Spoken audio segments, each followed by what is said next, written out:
Hi there. Later, Kit Connor says Heartstopper might not return.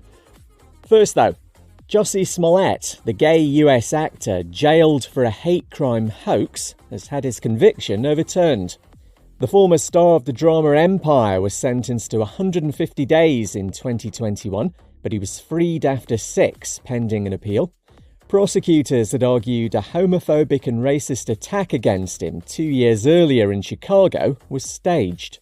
Nenye Uche is his lawyer. This was a vindictive persecution, not a prosecution. Let's not make any mistake about that. It's unfortunate what happened to him. He was railroaded. This was a travesty. And I think the truth eventually comes out. 2 men claimed they were paid by Smollett to cover him in bleach, put a noose around his neck and shout insults. Illinois Supreme Court's overturned his conviction because of some legal technicalities. It didn't rule on whether he's actually innocent. EU lawyers are coming for Hungary over an anti-queer law. The Child Protection Act bans the promotion of homosexuality and equates being gay with paedophilia, standard. A hearing's underway at the European Court of Justice, backed by 16 member states, who say the law goes against the EU's values. It came in 3 years ago, and Christoph from Hungary told PBS then he feared the ramifications. There is a growing anti-LGBT message from Hungary's government and the media associated with it. I'm terrified that this could turn into a situation where wider society starts to turn against the community. Could see Hungary fined or lose EU voting rights if the court rules against it. In China, a transgender woman's getting record compensation after being forced to have electric shock conversion therapy. Ling Ge has been awarded 60,000 yuan, about $8,300 US, from a hospital. The 28-year-old claims her parents had her admitted because of her gender identity and says the treatments left her with heart problems. And some very disturbing news to finish on. Kit Connor says he doesn't know if Heartstopper will ever come back. Mother, pass the smelling salts. The actor who plays Nick Nelson in the bestest show that's ever been made reckons he's prepared for that awful eventuality though. Says it'll give him a chance to take a break and then focus on doing quite hard stuff, as he puts it, to stretch himself. Hi there. Later, queer drama Bellamy wins big in Taiwan. First though, 2 dads have been banned from watching school football matches in the US for rocking up to one with anti-transgender wristbands. Kyle Fellers and Anthony Foote had written XX on them, a reference to chromosomes, to protest about a trans girl playing in a girls' team. They're now suing an education authority in New Hampshire because, what about their rights to be bigots? Local advocate Zandra Hawkins tells WMUR-TV it's pretty sad. These kids are here to play matches.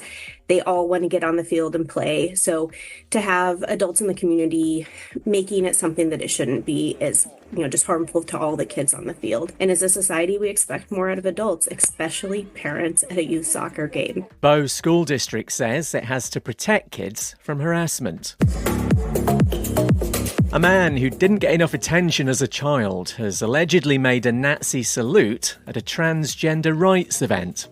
The 20-year-old was also shouting abuse at the Sydney Trans Day of Resistance. He's been charged by police and appears in court on January 14th. Happy New Year, sweetheart. And LGBTQ plus drama Bellamy's won 3 prizes at the Golden Horse Awards in Taiwan. They're like the Oscars for the Chinese-speaking world. The film's about a middle-aged man in a frozen town who comes out of the closet after finding true love. It's not been shown in mainland China, but there's a crackdown on depictions of queer people. No time to tell you that. Vladimir Putin's confirmed a law banning the adoption of Russian children by people from countries where gender transition's allowed. The number of same-sex civil unions in Italy's risen to a 6-year high, 3,019 last year. Star Wars actor Kelly Marie Tran has come out as queer, and thousands of people have turned out for Pride in Rio de Janeiro. Hi there. Later, the word of the year comes from a trans TikToker. First though, we all know you just don't mess with queer legend Jimmy Somerville. You just don't. Well, it turns out an anti-transgender organisation did not receive the memo. The LGB Alliance used Small Town Boy, one of Jimmy's hits with Bronski Beat, in a video, and he's spitting chips. LGB Alliance is anti-trans. I would never allow anything of mine to be used by such a group. How dare you? How dare you? So, I just want to let you know that there's nothing to do with me, didn't know about it. The organisation's since removed the song, because you just don't mess with Jimmy Somerville. Namibia's got elections today, and there's two openly queer candidates for the first time. The Republican Party's Kevin Wessels and William Minnie from the Landless People's Movement are standing for Parliament. They want to bring more LGBTQ plus visibility to politics and level up queer rights.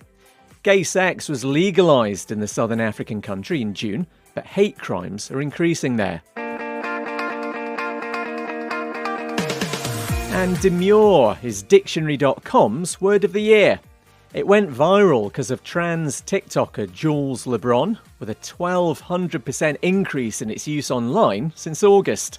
Her references to being very demure, very mindful, have earned Jules so much money she's been able to complete a transition. No time to tell you that. Hong Kong's top courts backed inheritance and housing rights for same-sex couples. Malaysia's been ordered to return 172 rainbow watches seized for having LGBT elements. And Pride in New Delhi's seen thousands of people turn out. Hi there. Later, milestones in queer civil rights caught on camera. First though, 20 men arrested and tortured by police in Uganda who accuse them of being gay are getting 150 million shillings compensation. That's about $40,000. They're denied breaking social distancing rules during COVID by practicing homosexuality. The High Court there called the evidence put forward by police extremely weak. Uganda brought in one of the world's harshest anti-LGBTQ+ laws last year. Sula Mweje, who's queer, tells Reuters it empowered bigots there to attack him. I was brutally beaten by my uncle mobilizing people of saying I'm a disgrace. I remember I woke up on a hospital bed, and from there I was like, Uganda is not home and it's not safe. Sula now lives in Kenya, but says he's in danger there as well. The UK Supreme Court's wrapped up a 2-day hearing on the legal definition of a woman. It's part of the latest action by campaign group For Women Scotland. They basically want the court to say trans women aren't women. We don't know yet when there'll be a ruling. And some milestone moments in the history of queer civil rights are covered in a new photo exhibition in New York. Fred W. McDarrah Pride and Protest features the likes of the Stonewall Uprising, AIDS marches, and what was labelled a sip-in at the nearby Julius Bar. This saw 4 gay men challenge a law that meant it was an offence for one man to buy a drink for another. McDarrah took pictures for New York's Village Voice newspaper for more than 50 years. Hi there. Later, a queer meat raffle. First though, it's World AIDS Day on Sunday, raising awareness about HIV and AIDS. In case you don't know, AIDS is the latest stage of HIV, a virus that damages the cells in your immune system. The day's been marked since 1988, back when gay men were one of the worst affected groups.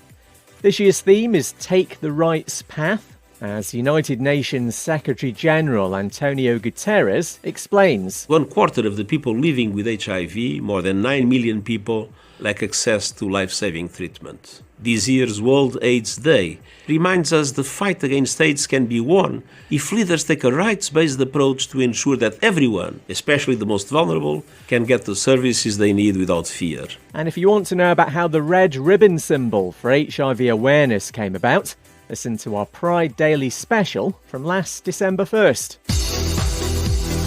Imagine being so bigoted you'd rather completely withdraw from a sports tournament than compete against a trans person. Well, imagine no more. This is what a women's volleyball team's done in Idaho in America. The Boise State side has fully thrown its toys out of the pram after legal attempts to ban a trans athlete failed. Its players tried to claim their safety was threatened. And a crowdfunder to finance an LGBTQ plus Christmas film has reached its initial target after just 4 days.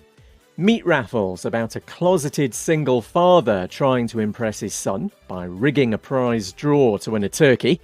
It starts filming in Cumbria in the UK early next year. Producers are now trying to raise extra funds so they can make it even better. A link in the podcast description if you're feeling generous. No time to tell you that Berlin's queer-friendly Christmas market's open. They've got drag queens and rainbow dumplings. And the first ever Pride in South Africa's Northern Cape takes place tomorrow. We're also on your smart speaker. Command it to play the latest Pride Daily. I'm Kev McGrath. See you Monday.